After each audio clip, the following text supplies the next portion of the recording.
ఈరోజు Warangal police commissionerate head క్వార్టర్లో మీ అందరికీ ఒక సంవత్సరం వరకు జరిగిన ఇంపార్టెంట్ విషయం, ఏ విధంగా మనం పని చేశాము, ఎక్కడ క్రైమ్ పెరిగింది, ఎక్కడ మా ఫోకస్ ఎక్కువ కావాలి అన్ని విషయం మీద మనము ఆలోచన చేసుకోవడానికి ఈ ఒక సంవత్సరం పనికి సొంత సెల్ఫ్ అప్రైజల్ అలాగా ఉంది.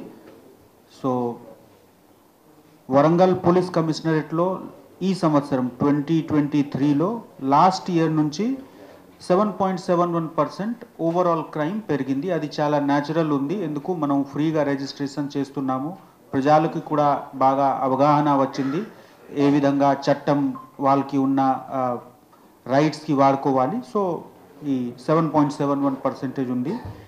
ఈ మేజర్ మనకు ముఖ్యమైన విషయం ఉంది, రేప్ అండ్ పోక్సో కేసెస్ ఈ 36% పెరిగింది. అది చాలా ఇంపార్టెంట్ విషయం. మనము భవిష్యత్తులో ఎప్పుడు కూడా ప్లాన్ చేసిన ఈ రేప్ పోక్సో కేసెస్ గురించి మనము స్పెషల్గా అటెన్షన్ ఇస్తాము.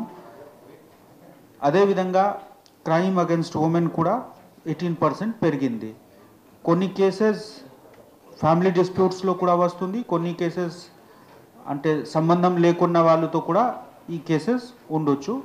బట్ ఉమెన్ మనకు ఫోకస్ ఉంటుంది. క్రైమ్ అగెన్స్ట్ ఉమెన్ వాళ్ళకి ఎట్లా శాంతి భద్రత పరిరక్షణ చేయాలి, ఇది నెక్స్ట్ ఇయర్ మనకు ఒక చాలా ఇంపార్టెంట్ ఉద్దేశ్యం ఉంటుంది. అదేవిధంగా మీ అందరికీ తెలిసి ఉంది, ఈ సంవత్సరంలోనే ఎలక్షన్ ఎన్నికలు జరిగింది. సో ఎలక్షన్లో మనము దాదాపు 12 crore మొత్తం వాల్యూకి లిక్కర్, గాంజా, క్యాష్, వాల్యుబుల్ మెటల్స్ అన్నీ సీజ్ చేయడం జరిగింది. 270 కేసెస్ బుక్ చేయడం జరిగింది. ఈ ప్రాసెస్లో ఈ క్రైమ్ అగెన్స్ట్ ఉమెన్తో సహా ప్రాపర్టీ ఇది రోడ్ యాక్సిడెంట్ కూడా కొంచెం మనకు అటెన్షన్ అవసరం ఉంది. ఇది కూడా కొంచెం పెరిగింది. మనకు కొత్త హైవేస్ వచ్చింది, హైవేస్ వైడ్ చేయడం జరిగింది. మంచి రోడ్ ఉంటే యాక్సిడెంట్స్ కూడా పెరగడానికి అవకాశం ఉంది.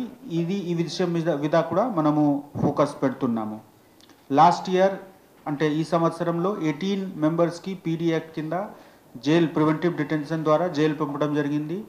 ఈ పీడీ యాక్ట్లో 5 మెంబర్స్కి గాంజాయిలో ఇన్వాల్వ్మెంట్ ఉంటే వాళ్ళకి జైలు పంపడం జరిగింది.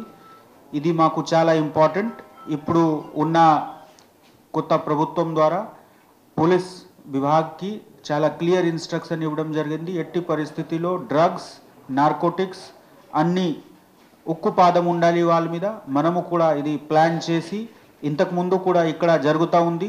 ఎలక్షన్ టైంలో కూడా చాలా సీజ్ చేయడం జరిగింది గాంజా, అదర్ నార్కోటిక్ సబ్స్టాన్స్. అదేవిధంగా భవిష్యత్తులో కూడా మనము ఎక్కువ పగడబందీతో ఇది గాంజాయి మీద, తర్వాత అన్ని బ్యాన్ నార్కోటిక్ సబ్స్టాన్స్ మీద దాడి చేస్తాము. వాళ్ళకి ఎవరు ట్రాన్స్పోర్ట్ చేసినా, ఎవరు కన్జ్యూమ్ చేసినా, ఎవరు అమ్మినా అందరి మీద కేసు అవుతుంది. వాళ్ళకి కఠినతం సెక్షన్ మనం పెడతాము. ఎన్ఫోర్స్మెంట్ వర్క్లో మనకు మేజర్ ఫోకస్ ఇప్పుడు డ్రగ్స్ మీద ఉంటుంది. అదేవిధంగా కొంత మంచి పని కూడా జరిగింది. యాంటీ హ్యూమన్ ట్రాఫికింగ్ మీ అందరికీ తెలిసి ఉంది. చాలామంది మిస్ అయిపోతారు. కొంతమంది విల్లింగ్తో బయట పోతే అక్కడ మిస్ అయిపోతారు. కొంతమందికి ఆర్గనైజ్డ్ గ్యాంగ్ ద్వారా ట్రాఫికింగ్ జరుగుతూ ఉంది. వరంగల్ పోలీస్ ద్వారా లాస్ట్ ఇయర్ ఈ సంవత్సరం 1167 కేసెస్ రిజిస్టర్ చేయడం జరిగింది. ఈ కేసెస్లో 1052 అంటే ఆల్మోస్ట్ 90% కేసెస్లో యాంటీ హ్యూమన్ ట్రాఫికింగ్ కేసెస్ మనము రిజిస్టర్ చేసినా మనము డిటెక్ట్ చేసాము. అది చాలా పెద్ద విషయం, మనకు చాలా హర్షమైన విషయం. మనకు ఉన్న ఫెసిలిటీస్ 100 డయల్, తర్వాత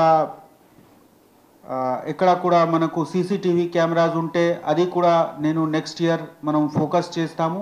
100 డయల్లో మన రెస్పాన్స్ మంచి ఉంది, ఎక్కువ ఇంప్రూవ్ చేయాలి, అది మన ఉద్దేశం. మీ అందరి మాధ్యమంతో నా రిక్వెస్ట్ ఉంది, జరిగిన విషయం ఈ సంవత్సరంలో జరిగిన విషయం మనకు ఒక హ్యాపీ నోట్లో మనము కన్క్లూడ్ చేస్తున్నాము. నెక్స్ట్ ఇయర్ గురించి కొంత ఇంపార్టెంట్ విషయం మనము హైలైట్ చేసాము. మీ అందరికీ ఇంపార్టెంట్ ఉంది నార్కోటిక్ సబ్స్టాన్స్ మీద ఉక్కుపాదం, క్రైమ్ అగైన్స్ట్ ఉమెన్ తగ్గించాలి.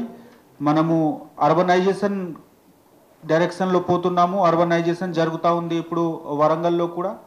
సో అర్బనైజేషన్ ఎక్కడ కూడా జరిగినా సైబర్ క్రైమ్ పెరుగుతూ ఉంది. మనకు కొత్త సైబర్ క్రైమ్ యూనిట్స్ అన్నీ హైదరాబాద్లో పెట్టడం జరిగింది. వాళ్ళతో కోఆర్డినేట్ చేసి మనము సైబర్ ఫ్రాడ్స్లో ఎవరికి నష్టం అయితే వాళ్ళకి పరిరక్షణ కోసం కూడా ట్రై చేస్తాము, ఇంప్రూవ్ చేస్తాము మా పర్ఫార్మెన్స్ సైబర్ క్రైమ్ డిటెక్షన్లో కూడా. అదేవిధంగా పబ్లిక్ ఫ్రెండ్లీ ఉండడానికి మనకు ఉద్దేశం ఉంది. ఇప్పుడు రేపు ఎల్లుండి నుంచి ప్రజా పరిపాలన స్టార్ట్ అవుతుంది. సో ఇక్కడ కూడా ఈ విధంగా పబ్లిక్ గ్యాదరింగ్ అయితే మనము మంచిగా ముందు ప్లాన్ చేసి ఎవరికి ఏం ఇబ్బంది లేకుండా ఆర్గనైజ్ చేస్తాము. అదేవిధంగా పబ్లిక్తో కూడా మా రిక్వెస్ట్ ఉంది, ఎప్పుడు కూడా మీరు ఒక గ్యాదరింగ్లో పోతే దయచేసి మీరు కొన్ని ప్రొటెక్షన్స్ ప్రివెన్షన్స్ తప్పకుండా తీసుకోవాలి. మీరు తెలిసిన మనిషితో సహా వెళ్ళాలి. అంటే తెలిసిన లేకుండా మనిషి మీద నమ్మకం పెట్టకండి. మీ ప్రాపర్టీస్, మీ వాల్యుబుల్ ప్రాపర్టీస్ మీరు జాగ్రత్తగా చూసుకోండి. మేము కూడా సీసీటీవీ కెమెరాస్ పెట్టి అన్ని చోట్ల ప్రాపర్టీ ఆఫెన్సెస్ తగ్గించుకోవడానికి ట్రై చేస్తున్నాము. మీరు కూడా జాగ్రత్తగా అది ప్రొటెక్షన్ మీద ఫోకస్ చేస్తే ఎప్పుడు కూడా నమ్మకం అంటే మనిషి వచ్చి మేము మీకు అది ఇస్తాము ఇది ఇస్తాము ఎట్లా ఉన్న విషయంలో నమ్మకం పెట్టకండి. ఎందుకు వాళ్ళు అందరూ ఇది మీకు మోసం చేసుకోవడానికి కొంతమంది ఈ ప్రాక్టీస్ చేస్తారు. సో జాగ్రత్తగా ఉండాలి. మేము మీ అందరికీ రిక్వెస్ట్ చేస్తున్నాము, పోలీస్ ఎప్పుడు కూడా పబ్లిక్ కోసం సిద్ధంగా ఉంటారు. మీ దృష్టిలో కూడా ఏం విషయం వచ్చినా త్వరగా నా దగ్గర తీసుకురండి. మా సిబ్బంది, మా ఆఫీసర్స్, ఫెలో ఆఫీసర్స్ అందరు ఇక్కడ ఉన్నారు. వాళ్ళు అందరు రెగ్యులర్గా పోలీస్ స్టేషన్స్ విజిట్ చేస్తున్నారు. ఎస్హెచ్ఓస్ రెగ్యులర్గా ఫీల్డ్లో తిరుగుతున్నారు. ఇక్కడ కూడా మీకు ఏం విషయం ఉంటే మా దగ్గర రండి. మేము చట్టం పరంగా మీకు తప్పకుండా సహాయం చేస్తాము. Thank you.